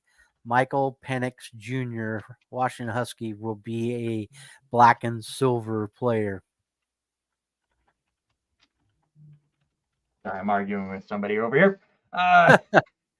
I will have the Las Vegas Raiders trade down. I don't think they will, but it made my decision, or I had some fun with it with my spot here. So I'm going to have them trade down 2 spots, have the Indianapolis Colts move up, and I had the Jets drop down to 14, so the Colts will jump up to 13 in front of them and take Brock Bowers before the Jets are able to. Just have a little fun. With mine, the 14th pick, I do have the Jets here, and with Brock Bowers off the board, Fashanu, as you said, one of the better offensive linemen. Jets still get their guy from Penn State. But what are the Saints doing yours? For me, I think they've got to go defense, and they're going to take a kid that's pretty close to home, and that's Byron Murphy, defensive lineman. Get a little bit more help with Sewell there. He made some difference for that team. I think they have to go defense. They still got Kamara. They've got Carr in New Orleans, so I'm going to go defense on this one. 15th pick, I had the Colts trade, so the Raiders move here. They still get Michael Penix Jr. I think in the end they'll be the same as you, where they will take him in that 13th spot, but they will definitely go quarterback. Yeah, for me, that defense needs some help in the backfield, and so I'm going to take the boy from Iowa, Cooper DeJean. I think he will fit into that defensive run scheme. He's big, he's strong, he's fast, and he's still young, very coachable. We go to the Seattle Seahawks. Offensive lineman for me, Troy Fatanu, I believe, from Washington. You had him earlier. He drops to 16 for me, and I think the Seahawks would love the hometown boy. Yeah, I think you might be right. I think it's going to be one of these hometown area people. I went the other direction in the Oregon State Beaver and Talise Fuaga, so it'll be interesting to see what Seattle does. But they've got to have protection for the quarterback there. Move to the Jacksonville Jaguars. I bounced around wide receiver, maybe offensive lineman to try to protect Trevor Lawrence. Then I was looking through my mock draft, and not a single secondary player had been drafted yet. So the Jaguars will say thank you very much, take the best cornerback off the board, and Quinion Mitchell from Toledo will be a Jaguar. I think he's going to be good, and I'm going to go that same route. They do need help in that backfield, so let's go, and we'll match it. Let's go, Mitchell. Cincinnati Bengals at 18. Listen, Joe Burrow got hurt last year. I do think that they are a Super Bowl contender. They can battle with the Kansas City Chiefs, so they have to keep him upright and healthy. So they 100% will go offensive line. I'll go Amarius Mims from Georgia. This is where I go with Fontenot from Washington. I think you're 100% that if they want to be in the playoffs, they have to keep Joe Burrow up. They got to keep things happening with Joe Mixon or with Jamar Chase. So I think they have to go with an offensive lineman. Go to the Los Angeles Rams at 19. I think they got to go defense with Aaron Donald retiring. I do think that they are going to be a contender in the NFC. Give me Laiatu Latu from UCLA edge rusher. Well, we're right on with defense, and I'm going to go with Dallas Turner here. So you took him earlier, but I think that's a big drop for Dallas Turner if he goes all the way to 19. I think if Dallas Turner drops too far, people will start to trade up and try to get him quickly.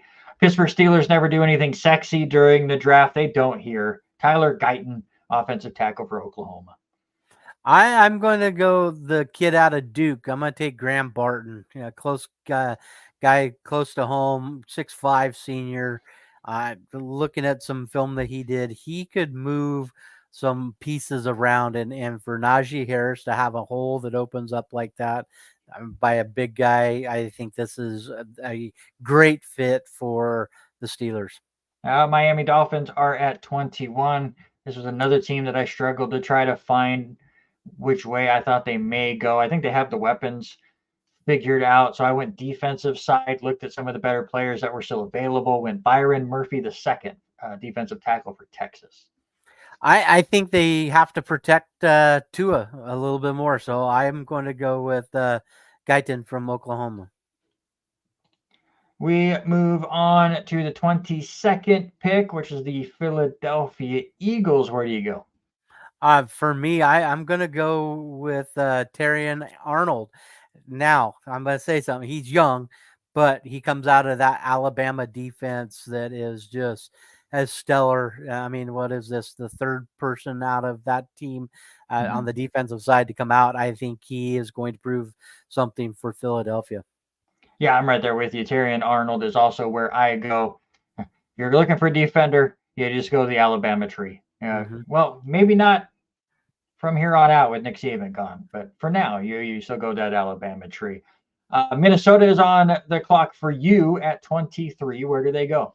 I think this was another pick they got. This will be their second one of the round. I think they go protect JJ McCarthy, and so put in Jordan Morgan Arizona offensive lineman.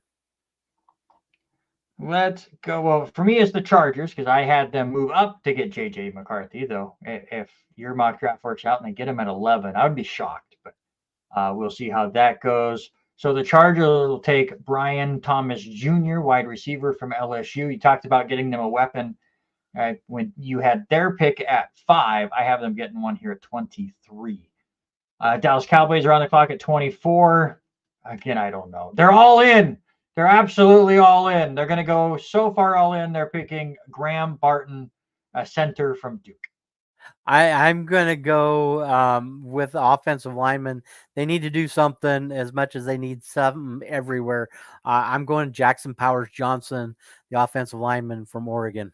All right, let's fly through the rest of these. Green Bay Packers. I'll take Amarius Mims, offensive tackle from Georgia. I'm going to go Johnny Newton, the defensive lineman from Illinois.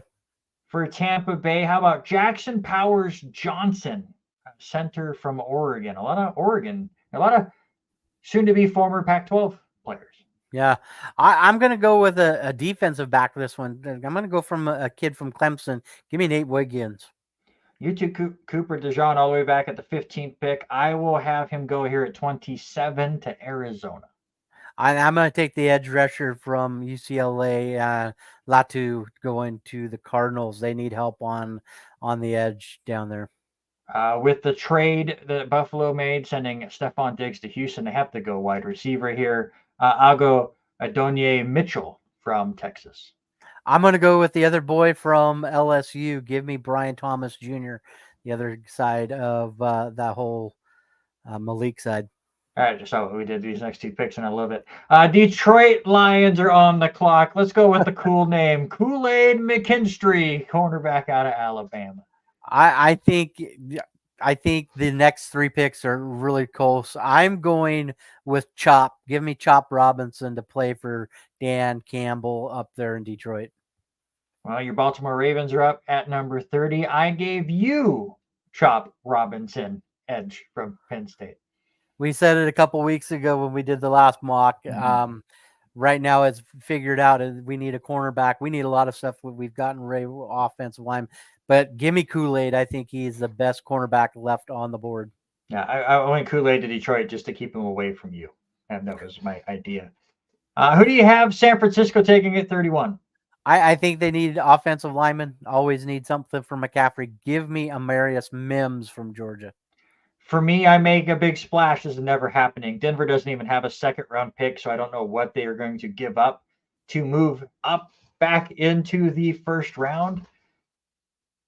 But we always have that wild splash late in these rounds sometimes, especially with some of these quarterbacks. Denver needs one, and they don't have a 2nd-round pick, as I said. So they're going to come up with some kind of a trade capital, move back up here to the 1st round, take Bo Nix, quarterback out of Oregon, and make everybody go, ooh. Whether it works out or not, I don't know. But yeah. Then finally, Kansas City, number 32 pick. I had no clue where to go. I went to Robert Taylor and asked him. He said offensive line.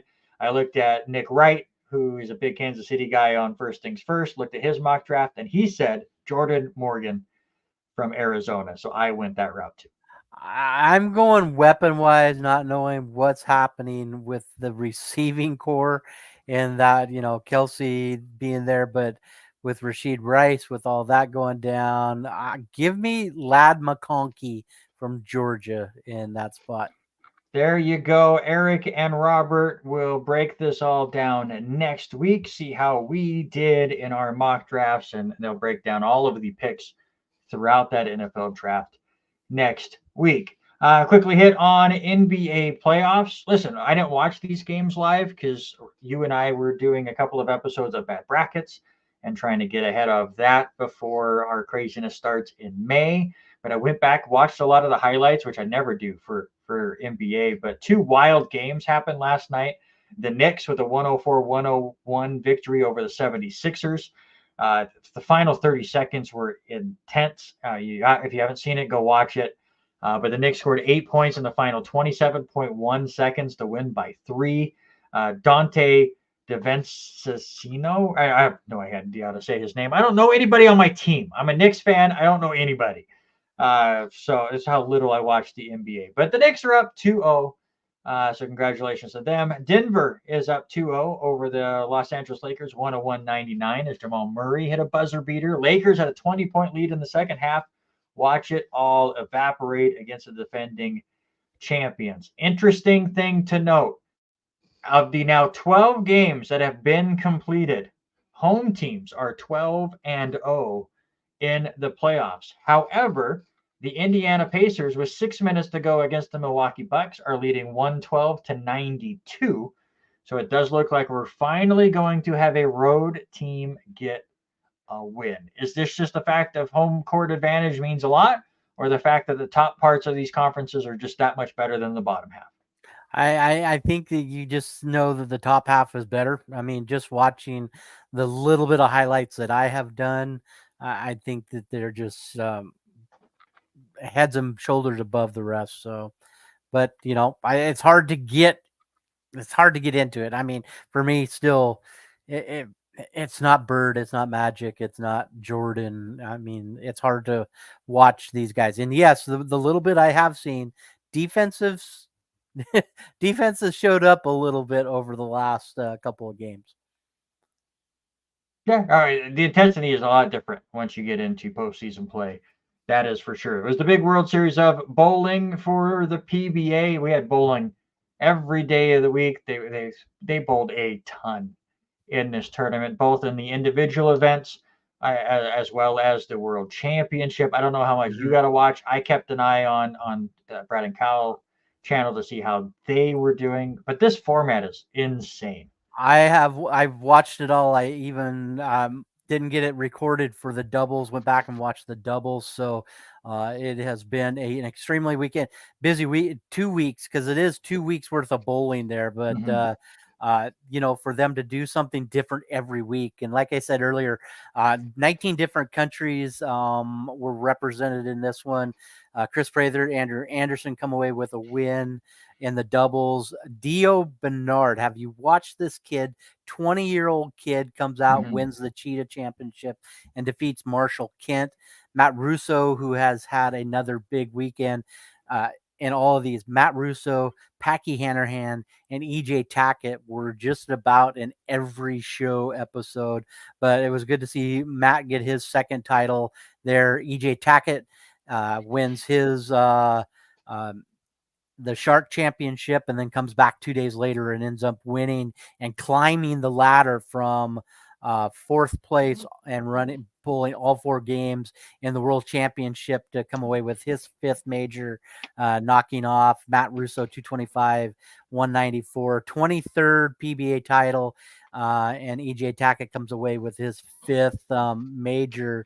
And this week, it doesn't get any easier. Right now, qualifying, the first 2 rounds of qualifying have happened for the PBA Tournament of Champions. And local boy, who has now moved to New Jersey, but they still have him listed as local, Marshall Kent leads by 57 sticks after the second round of qualifying, averaging 228 for the Tournament of Champions. Yeah, I had a lot of fun, again, watching just what they were doing throughout qualifying and getting in, the craziness that Kyle Sherman has to go through before every event, as he has hip and back problems, and it was really working on that. And you're bowling a lot of games every single day, not much break in between. I did watch the World Championship, the super long ladder format that they have there. What are your thoughts of Packy and his approach coming into this tournament for the TV matches, where he wanted the crowd into it and getting loud throughout his shot? Yeah, I think it's a big thing. A lot of these guys, you watch a few of them just stop dead because something's happening. He's like wanting the emotion, wanting the feeling of excitement in there, and he proved it. As much as he was bowling in all of the shows, he bowled quite well over this. Highly impressed with what this guy is doing. Same with Matt Russo. Matt Russo was kind of the same way back in the Scorpion pattern and what he did in it too. So wanting the fans, will we ever see that again like we did a few years ago where they were always chanting and yelling. You Mhm. could tell PBA, the director, Tom Clark, you could see he was kind of about them being loud in there. But you know what? If it makes them happy to have people hooping and hollering, so be it. That's their Yeah. game, and it's right now we're living in the world of lefties and two-handed bowlers. Well, that has nothing to do with the sound, and you just had to throw that in there. But I did. I mean, bitterness from an old man. But listen, for Packy, I love what he's doing, and I think Randy Peterson said it perfectly. That like there was a point in the match where Kyle Sherman had to stop because there was a noise off to his right, and he's like, "Well, when Packy's up, he's not even going to hear that because the crowd's into it, he's listening, and then you're not going to hear if somebody drops their phone or something." Like there's so much noise that's going on in league bowling that we don't hear somebody that'll do something unless they go way over the top with it. But even then, it's like for the most part, you just tone everything out. I think you build off that energy, you throw your good shot, and it's not golf, as Randy Peterson said. And I don't know why bowling has went that way, but if you want to be popular, I think they have to go that route, and maybe it'll help them get into the Olympics if they make it more of a interesting game to watch live. Mm-hmm. That's Yep. just me. I'll give you one guess as to who won the F1 race this last weekend. Yeah. I bring it up here and there, so it's the same person that wins every race. It's Max Verstappen. You learn that name, and if I ever bring this stupid question up again, you just say him. Okay. Max Verstappen has won. There's been 5 races in F1 this year. He's won 4 of them. The only one he didn't was because of an engine failure. And oh yeah, he was leading that race when it happened. He won the last 7 races last year. Had a 5th place finish in the 15th race of the year at Singapore. And before that, he had won 10 straight races. F1 is just a Max Verstappen show, and it's makes it very difficult to get into and watch, as it's not like he's just barely winning. He won by 13 seconds in this last race. He started farther back in the sprint race as they were in China this last weekend. He came back and won the sprint race too. Yeah, that dude is just absolutely insane. Also, shout out Tyler Reddick won at Talladega. Pretty interesting race there. Chase Elliott got into a wreck, so I kind of lost interest as it was going on. But some crazy blocking happened at the end of that race. Some people may want to blame Brad Keselowski for once again wrecking somebody on the final lap, but Michael McDowell was going all over that track on the final lap to save his position, ended up wrecking, and I don't think he had any ill will as well. But Tyler Reddick, who was not in the top 2 coming out of turn 4, ended up getting the win in that race. Well, and what's silly and just looking at me, and we're all about the numbers. I look to see, all right, how many laps did he run? How many did he lead? He only led 13 of the 188 laps. So I'm gonna have to go back and watch. I spent the entire weekend watching bowling and staying up to date with the bowling science. So just kind of crazy. I watched 0 golf, so I can't tell you who won the Punta Cana or the other tournament. So no golf coverage this week. I think Scheffler won one of them, or he was in the lead at one point. But once again, like Max Verstappen, it's just the best just get better, and we go from there. Aussie rules football we could talk about because my Hawthorne Hawks won that game. The big battle of the bottom feeders, Hawthorne and North Melbourne. North Melbourne jumped out to an early lead, and then the Hawks took over, went at 113-68. Get that wooden spoon out of here. Give it to Harry. Give it to Harry all day long. So it was crazy watching a couple of the games again. I think there was 4 that were on television this last week, but Denise actually sat and watched part of my game with me. Geelong ended up knocking off Brisbane 63-37, still undefeated. But let me tell you, holy rain coming down in Australia. It was just at kickoff or drop, and the rain opened up, and it was that way the entire game, totally drenched. It was very downpourish. Yeah, but Geelong, finally turned things up in the fourth quarter. So had a great fourth quarter to come away with a win and leading. But we're only talking after 6 weeks, leading right now in the ladder for AFL. Well, they will lose this next week, so it sucks for you. Geelong gets Carlton. It'll be live on TV Friday night starting at 11:35 Pacific time. My pick to win the premiership versus your Geelong Cats. I got to root for somebody else because the Hawks stink. So go Blues in that one. It was Scheffler that won his tournament at RBC Heritage. He won by 3 strokes there. The Corrales tournament was won by Billy Horschel. Joel Damon did make the cut, but struggled on Saturday and Sunday. Finished tied for 67th at even par. What is it? 23 shots out of the lead, but still made the cut. So. Yep. One of my favorite tournaments coming up this weekend. It's the Zurich Classic out of New Orleans. Going to be a busy weekend as we try to do all this. Last homestand at baseball. We haven't even brought it up. It is combat time on Saturday as MMA. We did not talk about that this week. Clearwater River Casino. Lots of fighting going on in that one. Drake Randall headlines the matchups this week. Quick update before we go. Congratulations to the Lewiston baseball team. They've now won 5 in a row. They beat Lakeland in the second game 6-0. They only give up 4 hits. Austin Top was your pitcher. Gave up 4 hits, 2 walks, struck out 4. And the Bengals put up a 4 spot in the 4th inning as they continue to try to finish the year strong. And I did just get an update a few minutes ago from the softball fields. The Clarkson Bantams knocked off Pullman Greyhounds in senior night 12-2. There you go. Again, we're getting really, really close to the end of everything. Once again, go check out baseball this weekend. LC with their final regular season homestand, doubleheaders on Saturday and Sunday senior night. On Sunday, Lewiston baseball is in action on Saturday, whatever time I said, at 2 p.m. noon on Saturday, 2 p.m. next Tuesday as well. Definitely go check out Clarkson softball and baseball.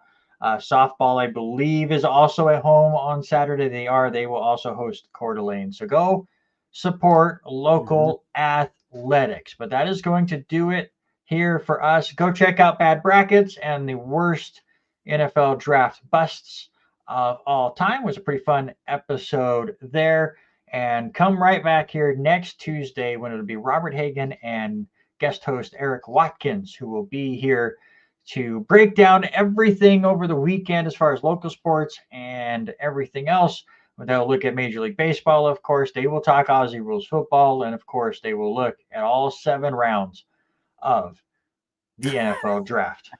So that will do it for the 3-time winner of the sports-related draft. 3 times in a row. Congratulations, Robert. At least, hopefully, Eric can knock you off. That's for sure. I think that is my first 3-peat ever. Yeah, I've had a couple. Like it. I think I've had a couple of 2 in a row, but I think that's my first 3-peat ever. Actually, looking through, you've had 1 3-peat. Okay. You had best MLB catch, best MLB brawl, and best MLB manager.